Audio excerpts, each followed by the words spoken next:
Hi, good morning. Have a good life. Today we're going to start doing our transmissions. Our live streaming is going to be done in English, and we're going to do it this way every Friday. So today is the first one, and we're going to start today with a new topic.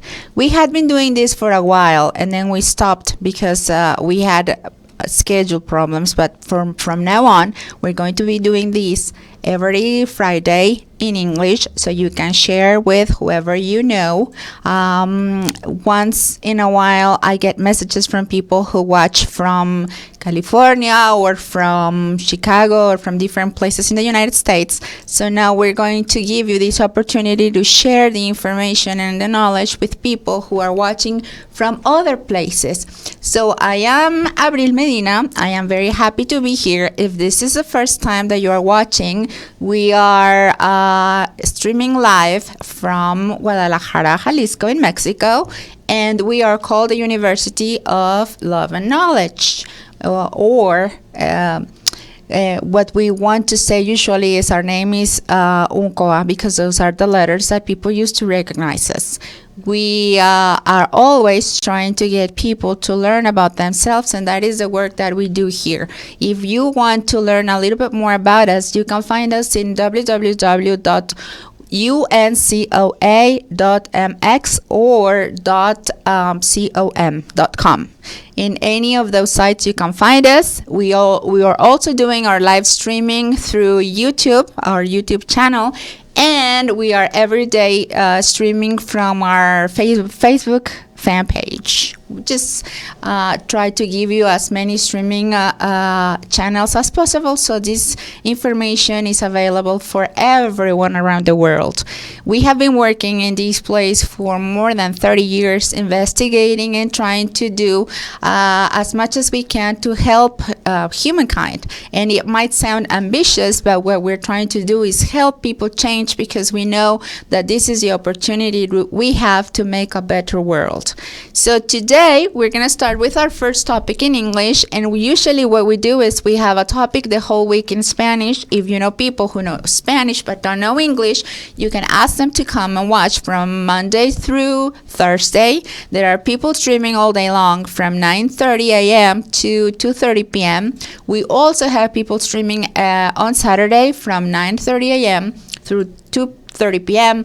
and almost every weekend on Sunday we have a live conference, which is done also in Spanish. So I'm going to be doing the only English version of these transmissions or of these streamings, but this is going to be just the beginning. Very soon we're going to be doing this in English, in French, and in other languages, so we can reach as many people as possible. So as I was saying, we are an institution who started in this path, in this road of investigation more than 30 years ago. So now what we're doing is trying to get this to as many people as it can be possible. So these might come handy to you if you ever asked yourself questions such as why do I think the way I think? Why do I feel the way I feel? Why do I believe the things that I believe? A lot of times people don't understand why they act the way they act, and they need help. We are usually looking for someone to help us answer these questions. But now what we're going to do is, with this information, you're going to be able to answer these questions for yourself, by yourself, to help you understand better the way you do, you act, you feel, the way you see things, and especially understand why your emotions have the way of expressing themselves, and sometimes it is very hard for us to express such emotions. We don't understand why we are the way we are. So this might sound complicated, but what we're going to do is little by little start learning and working and trying to get to a better place together. All of us here at the University of Love and Knowledge work together in order to help each other find ourselves within ourselves. So Today we're going to be starting with a topic that is very important and a lot of people need to understand. There are a lot of people who have been diagnosed with different kinds of disorders.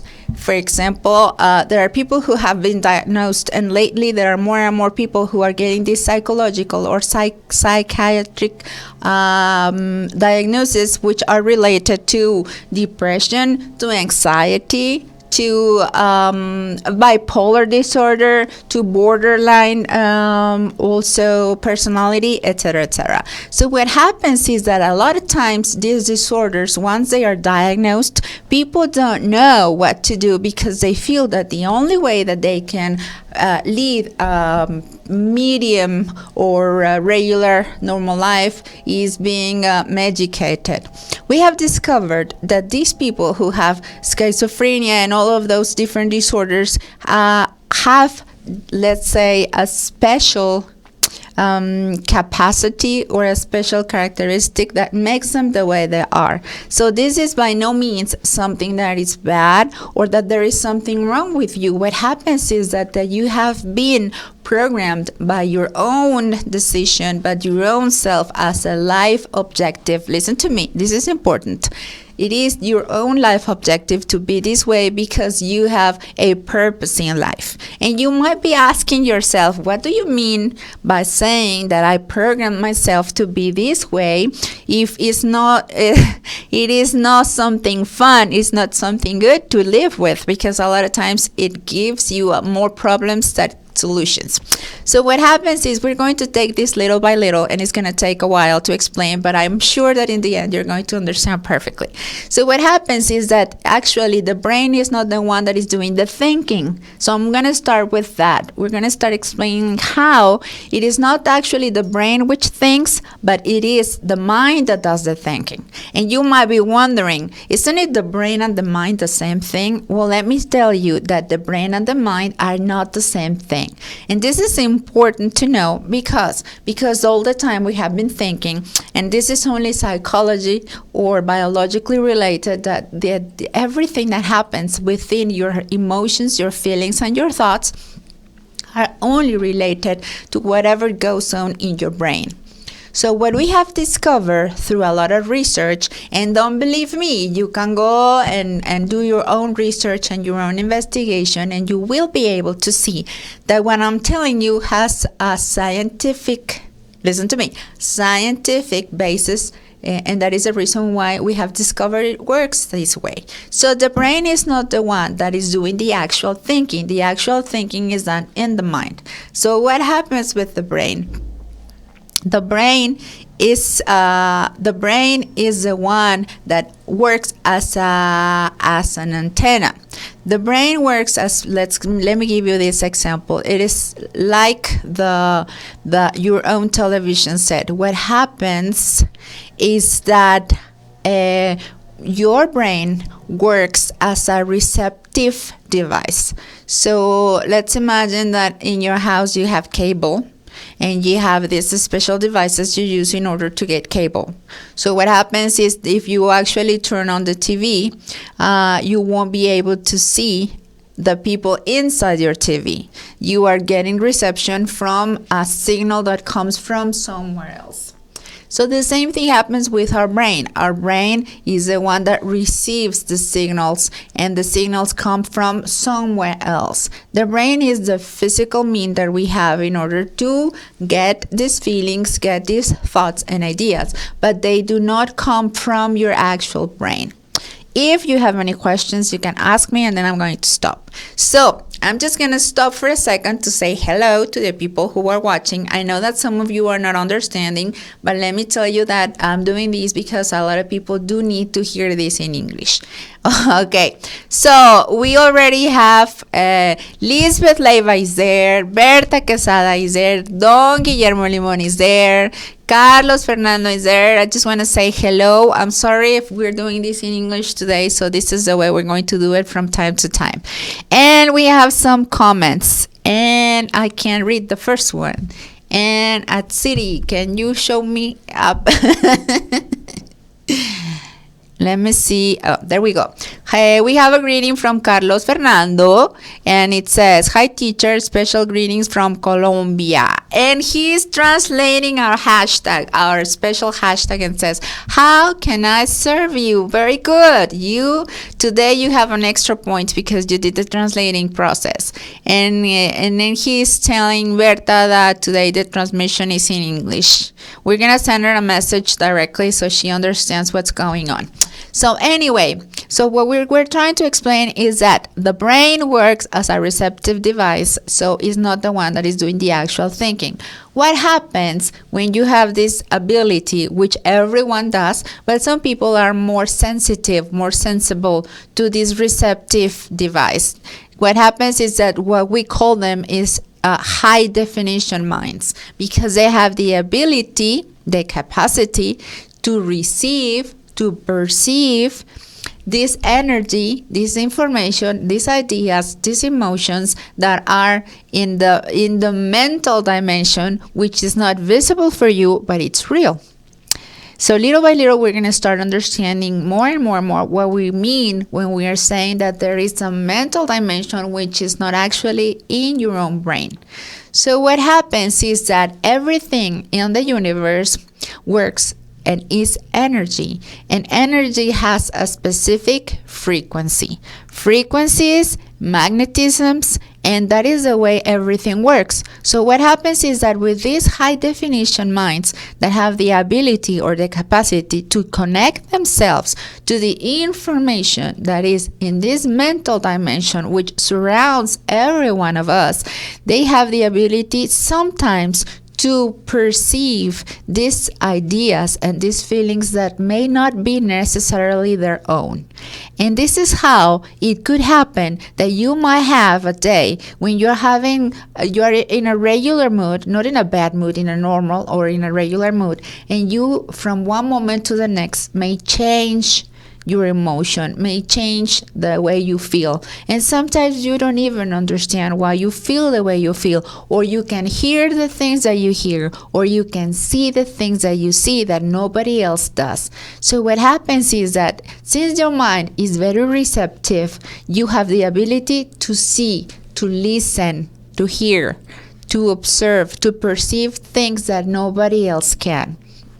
In psychology, this can be a disorder, and it may need to be treated with a medication. What we have discovered is that people who have this ability can also use this ability, exactly the same one, to do something that can be positive for people around them, or in general for humankind. And it might sound as an exaggeration to say that it works that way, but it really does. So anything that we tell you, we'd like you to investigate. We don't want you to just believe because we say it is the way it is. We have investigated ourselves. We have done our research. We have done a lot of experimentation, and that is how we have come to these conclusions, and that is how we have facts that support everything that we do the way we do. So now what we have come to understand is that the human brain works, as I was telling you, as a reception device. So what happens is not that your brain is sick or that your brain needs some sort of an adjustment. We may say that sometimes there might be biological disbalances or imbalances, but it is important to also understand that there is an energetic influence in your brain happening constantly, and that happens to everyone in every place, everywhere, because it's something that is a characteristic of the brain. So today, what I just want you to understand is that the brain is not the one doing the actual thinking. The brain, what the brain does is just catch, perceive everything that is in the mental dimension. So it is important to be careful, because if you are as sensitive as what I was saying, if you have been diagnosed with any of these disorders, what might happen is that if you are not careful, what's going to happen is that you're going to be constantly in a in an imbalance in your feelings, your emotions, and your thoughts. What you need to do is, I don't know if you ever watched a movie. There is a movie that is very famous that I watched a long time ago. In fact, I have watched it many, many times. That is called A Beautiful Mind. So this movie, what it teaches you, depending on the point of view from the person watching, but from my point of view and a lot of people from this institution, is that it teaches us what happens with a mind which it might have this special sensitivity. So he was in the movie, if you ever had the opportunity to watch it, he was diagnosed with schizophrenia. But what happened is that he really had this ability and sensibility to perceive everything that was mentally not visible for the rest of the people, but for him it was pretty obvious. And he could see others. So what he did throughout time was to learn to keep a balance, as he would call it, the diet of the mind, which means you cannot indulge in any feeling, idea, or emotion, because that can take you to a bad place. If most of us did that, if we were careful with our thoughts, our ideas, and the feelings that we allow ourselves to feel, to think, to have, then we would be most of the time in a harmonious state of mind, which it doesn't happen because we have no idea that we can ourselves control what happens and what goes through by keeping ourselves in a more peaceful, enlightened state of mind. So what we're going to do is, little by little, as we are advancing in this streaming that we do live, we're going to be explaining everything you have to do and how you have to understand differently the way you are and the way your brain functions and the way your heart functions and the way everything that functions within yourself. Because the main purpose, the main objective of these talks that we do from here is to help more and more people understand themselves. That is why we call it this information is the knowledge, or to get to the knowledge of oneself. That is what we need to achieve, and that's what we need to do in order to find the life objective that you have and the reason and the purpose you are here for. And I want to say hello. I want to say hello to Chio Mercado. And I have another comment from Lisbeth Leiva that says, I'm very happy to see you. I love you. I love you too. I'm happy to see you seeing me. Okay, so I hope that you are getting the idea of what we are explaining today, because this might be a little tricky, but it's not that complicated once you start getting the hang of it. This is going to give you a lot of understanding on how and why you function the way you function. And then we're going to start getting little by little to a process in understanding how thoughts, ideas, and emotions are energy. If you open someone's brain, you won't be able to see their thoughts, because if you open someone's brain, you will only be able to see blood. You won't even be able to see the neurons working. Nonetheless, they are there, and it is possible to have an experimentation, a research, or somehow be able to find proof that they are real. Not only neurons are real and they are visible through special equipment and microscopes and special equipment, medical equipment, in which you are able to see the function of a cell, of a brain cell, which is a neuron. You are not able to see at simple sight a neuron, but it's real. The same thing happens with thoughts, ideas in your brain. They are not actually in your brain. If you open the brain, they are not there. Nonetheless, they are real. So how do you explain that? If the ideas and the thoughts are not in the brain, where are they? Well, they are where I was explaining to you. They are in your mental archives, in your mental files, which surround you. They are not within your brain, but they are surrounding you. And you can go and find this information in any of these files anytime you need. The thing is, when you become conscious, then you have the possibility to decide which which file I'm going to open. So now I decide that I'm going to go and specifically go to my file of gratitude, or I'm going to go to my file of happiness, or my file of peace, my file of certainty. Any of those files work for you. The thing is that human beings have been more busy or busier working on having files with remorse, with regret, with sadness, with depression, with fear, with anger, with all of those feelings that make you go to bad places. So what happens if you're constantly opening the file of regret? What are the kinds or the types of emotions that you're going to connect with? The same type of emotions. If everything in the universe is magnetism, if everything is frequency, if those who are similar connect with themselves, what's going to happen if you have the tendency to have negative thoughts? You're going to open all of these negative files, and you're going to connect with all these negative people. Can you see what is going on when you are constantly working and towards the same kind of energy, towards the same kind of frequency? You start to create a specific magnetism that surrounds you. So what happens when you have one of these brains or one of these minds that have this special ability to connect easily with anything that is in the mental dimension? Well, it's going to happen that if I am usually thinking in a negative way, I am going to automatically open these negative files and connect with negative energy that surrounds me.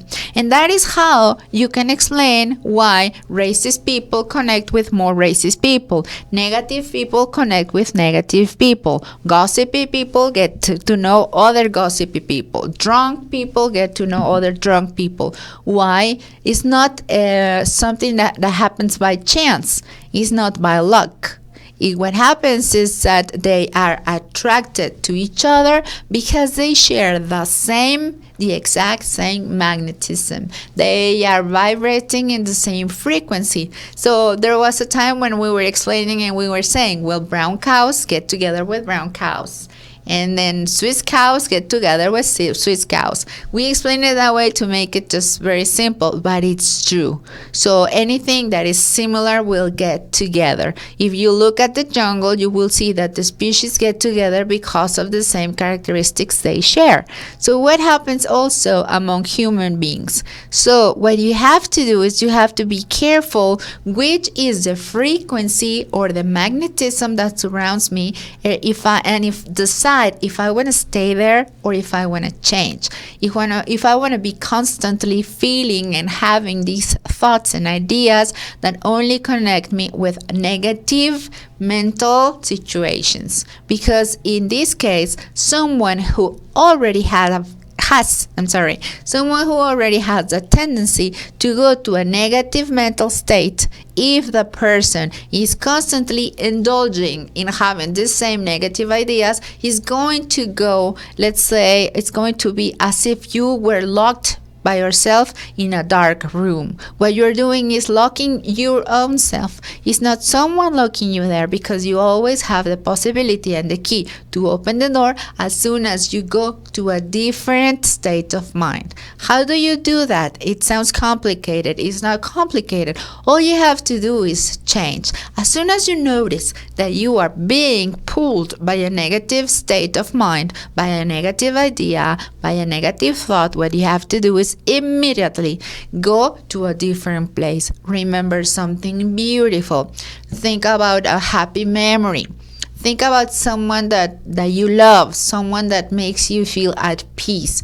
What usually happens is that as soon as I start getting these negative thoughts, I open the door to more negative thoughts. So this becomes as an avalanche. As, let's say, have you seen those snowballs that start rolling and rolling until they become an avalanche of snow? Where there is a lot of snow and cold in the mountains. Well, this is the same thing. Sometimes I exemplify it saying that if you had a dam and there was water there and there was a little teeny tiny crack, if you don't fix the crack, where there is just a little amount of water escaping, if you don't fix the crack, what's going to happen is that the crack is going to start getting bigger until all the water overflows. So that is the same thing with emotions. If I have a sad thought, but I take it away from me and immediately look for a happy thought, that's going to be the antidote, let's say, for the negative state of mind that I'm going to go down into if I don't stop right there. So as soon as you have this negative thought, as soon as you see the water leaking, you're going to immediately stop, fix the crack, and then don't let any more of those negative thoughts come in. Once you give access to one of those thoughts, it's like a virus, as a computer virus. If you open this virus that is going to infect your computer, and then let's say in order to fix it, you open 1 and 2 and 3 and more windows in your computer, you are probably going to make it worse. So that's the same thing that happens in your brain and in your body, and all of you in your mental state of mind. What happens is that as soon as you open this entrance for this negative idea, you are leaving or opening the way for a lot more of the same. So this dam is going to overflow, and it becomes something that you are not able to stop. It comes to a point when you say, I'm so sad, I'm so depressed, I'm so anxious, I'm even suicidal, because the overflow of these negative ideas and thoughts is so strong, and it's so much that there's no way to make it stop. So what you have to do is, at the first moment when you notice that you're going to start having these bad feelings, these sad thoughts, you're going to have to stop right there. What we do here, and I'm going to teach you in the next days, we do have let's say, exercises you can do for your brain in order to contain. What you have to do is contain yourself and not let yourself go into these ideas and emotions that become as a river, as a wild river that takes you there. And let's imagine that you're going in a raft, and you have no control because you have no oars or anything. You're just being led by these emotions that just exceed the possibility that you have to stop or to manage what you're feeling. So little by little, we're going to start giving you tools and information that is going to help you contain yourself and maintain yourself in a better state of mind. Now, I just want you to understand that the one that is doing the thinking is not the actual brain. So little by little, I'm going to start giving you pieces of information that are going to be more helpful, and you're going to start getting to know yourself. You're going to start getting to understand yourself and see what are the consciences that make you who you are. There are different ones that make you act the way you act, feel the way you feel, be who you are, and there is a specific reason why you are here. Nobody is born without a purpose. Nobody or nothing that happens in your life is just because. Everything has a reason, and you're going to be able to discover what that reason is. So anyway, thank you for being here with us. I'm going to be working with you every Friday.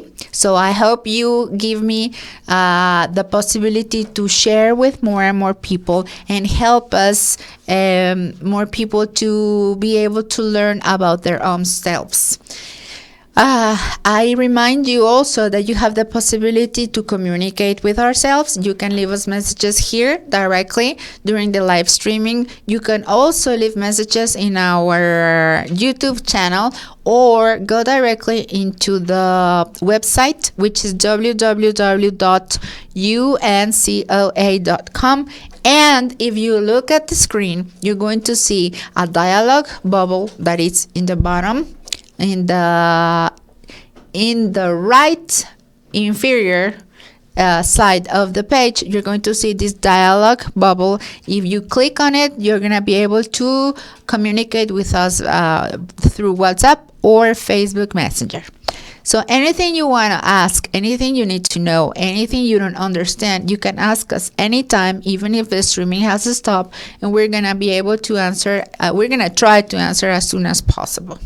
And well, the last thing that I want to tell you is that here at our institution, we usually don't wish you, or we don't hope you have a good evening or a good night or a good morning. We always hope that your whole life is amazing, it's wonderful, and that you find a way to have everyday better life. So that is the reason why we always greet you and say goodbye, wishing you a good life. And that is the way I'm going to say goodbye today. I hope you not only have a great weekend, a great Monday, or a great week. I just hope that your whole life is amazing. And that is why I'm going to say goodbye that way. Have a very good life.